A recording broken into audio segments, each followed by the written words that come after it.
ታደርጋላችሁ። ቲክቶክ ያንን እንዲያስተዋውቅላችሁ 5000 ብር 4000 ብር ክፈሉ። ዋናው እኮ ስራ ማግኘት ነው። በአንድ ስራ ትመልሱታላችሁ። ለብዙ ሰው ፕሮሞት ያደርግላችኋል። ሁለተኛ ቴሌግራም ላይ ግሩፕ ክፈቱ። ቤተሰቦቻችሁን አዳርጉና እነዚያ ቤተሰቦቻችሁ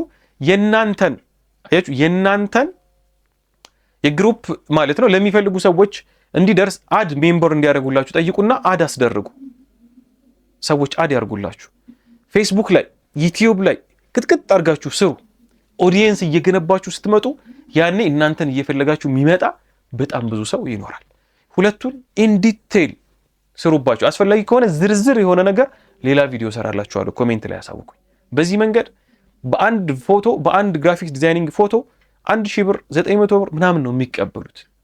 በትንሹ 500 ብር ይቀበላሉ። 3-4 ስትሰሩ ኢማጂን አንዴ እየታወቃችሁ ስትመጡ ደግሞ ሶሻል ሚዲያ ላይ እየሰራችሁ ስትመጡ ብዙ ስራ የማግኘት እድላችሁ ሰፊ ነው። አንዛዛሁት ከዚህ በላይ ማስረዘም አልፈልግም። ቪዲዮ ከጠቀማችሁ ጠቅሞናል ብላችሁ ጻፉልኝ። ድጋሚ ቪዲዮ እንድሰራ ከፈለጋችሁ ጻፉልኝ። ጥሩ ጊዜ ነበር ከኔ ጋር። አመሰግናለሁ።